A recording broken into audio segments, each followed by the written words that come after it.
dia, comunidade, família do Senhor, família feliz, a paz do Senhor. Quero deixar uma palavra nesta manhã para nossa meditação.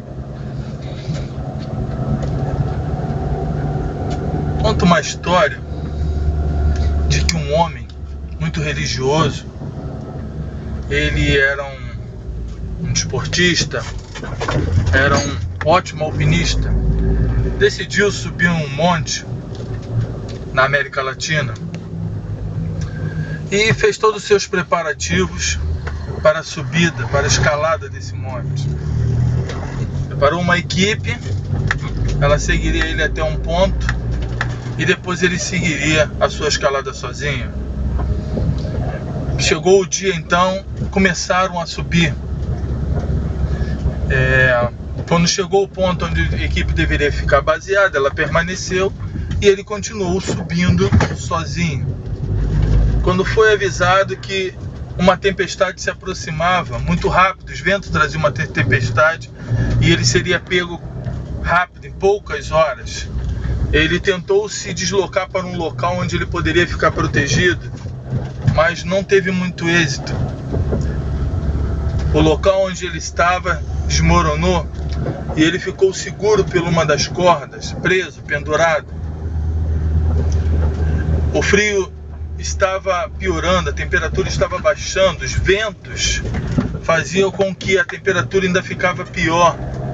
Ele não tinha como se aquecer, não tinha como fazer nada. Então, naquele exato momento, por ser um homem religioso, sabia que podia orar.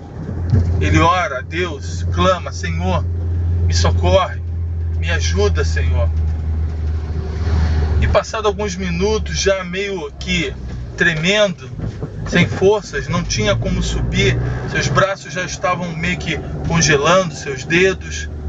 Ele ouve uma voz no seu íntimo, dizendo: filho, corte a corda. E ele então, corte a corda. Senhor, Deus, é você que está falando? E ouviu no seu íntimo mais uma vez: corte a corda. E ele pensou: não é Deus que está falando. Deus não mandaria eu cortar a corda. Certamente Deus é poderoso, Ele enviaria os seus anjos me tirariam daqui.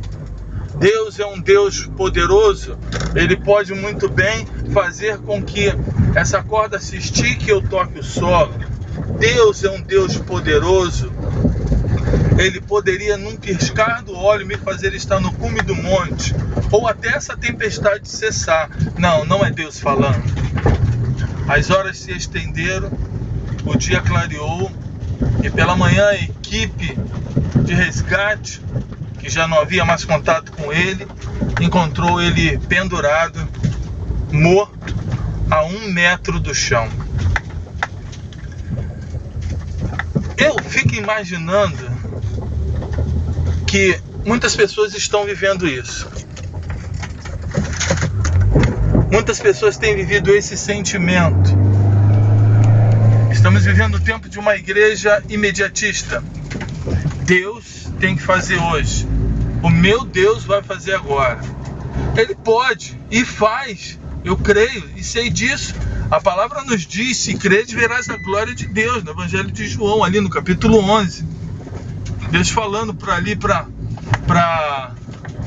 Marta: se creres, verás a glória de Deus. Deus, ele pode fazer isso. Ele tem poder para fazer isso. O problema é que a igreja ficou uma igreja imediatista. Uma igreja que não tem projeto. Uma igreja que não semeia. Uma igreja que não cria raiz.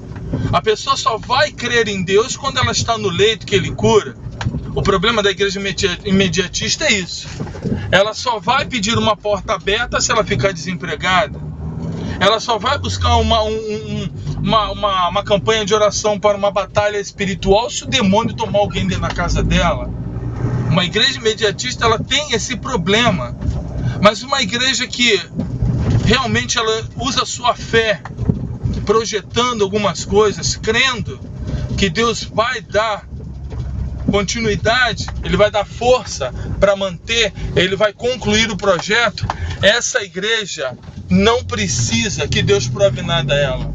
Talvez você tenha vivido isso, aguardando que Deus venha provar alguma coisa para você. Será que Deus precisa provar alguma coisa para você? Uma igreja imediatista, ela precisa que Deus prove de tempo em tempo algo para ela. E aí ela entra nesses vales, nesses buracos. Já uma pessoa, uma igreja que vive com um Deus que sabe que, ainda que ela não veja, Ele está operando, ainda que não tenha nada aparentemente acontecendo, mas Ele é o dono da situação, Ele é aquele que pode, Ele é aquele que realmente sustenta ela, é aquele que é o dominador, o regente, o soberano. Essa igreja, ela tem condições de lançar uma semente, ela tem condições de esperar as primeiras chuvas, como está na Bíblia, louvado seja o nome do Senhor. Ela tem condições de esperar, louvado seja o nome do Senhor, criar o fruto. Ela tem condições realmente de aguardar as chuvas que vão regar os frutos, para que ele possa ser colhido. Nessa manhã eu quero te perguntar, meu Deus, eu quero te perguntar, que tipo de igreja você é? Uma igreja imediatista ou uma igreja que crê, mas que a cada dia tem lançado os fundamentos na sua vida? O evangelho do reino é isso: lançar os fundamentos da palavra a cada dia, praticar em minha vida. E a fé vai nos mover a conseguir coisas grandes. Muitas pessoas estão frustradas dentro da igreja, porque elas não conseguem verdadeiramente produzir nada, porque ela acha que só tem que ganhar.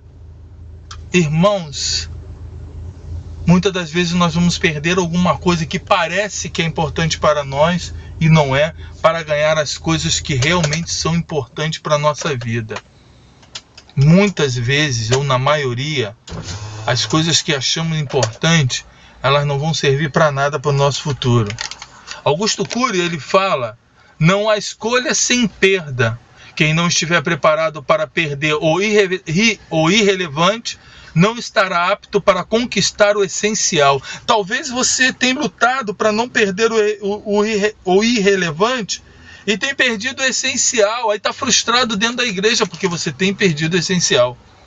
O irrelevante tem tomado lugar do essencial. O irrelevante tem tomado lugar das coisas grandes que Deus tem para você. Eu quero dizer para você que você precisa ter projeto. Você precisa guardar o tempo de Deus, mas você precisa lançar a semente e ver Deus fazer aquela semente dar frutos. A Bíblia nos fala de Neemias, quando ele projetou algo no seu coração para restaurar os muros. É interessante que a Bíblia vai dizer no capítulo 1, no versículo 2, que toma conhecimento que o povo estava em grande miséria, em grande desprezo. O povo que estava lá, o povo que ficou.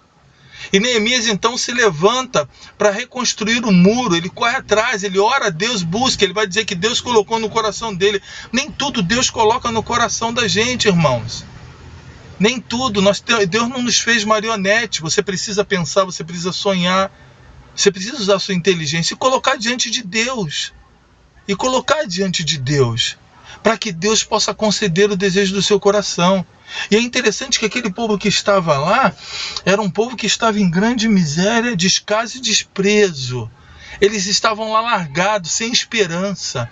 Neemias não buscou mão de obra de Sambalate, Tobi e Gesem, dos arábios, dos amonitas e dos asdoditas, dos seus inimigos.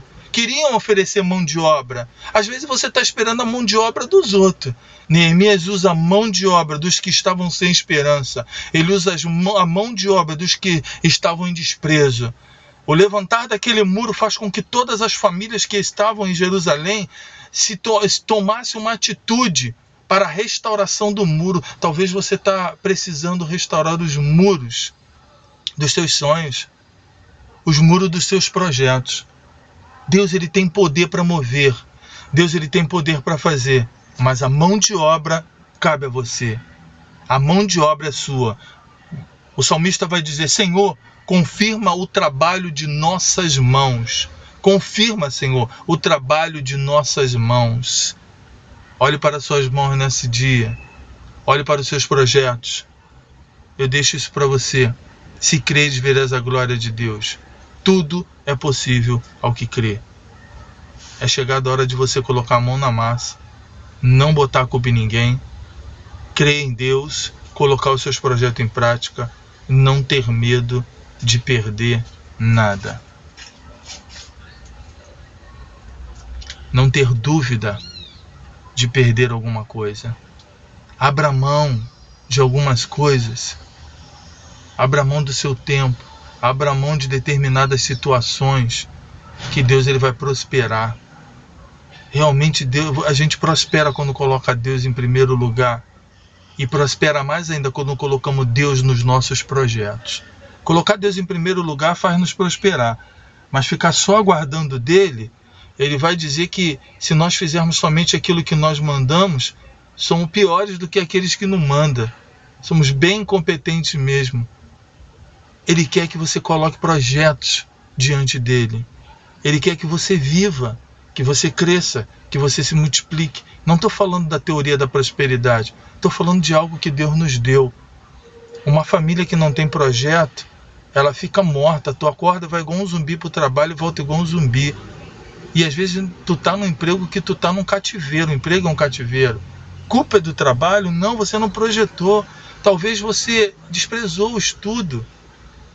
Talvez você não quer voltar a fazer um curso. E tá ali reclamando. Entra no curso e fala, Senhor, eu estou entrando e eu preciso que o Senhor abra uma porta depois que eu terminar, ou ainda para me estagiar. Tenta alguma coisa, faz um curso, o homem de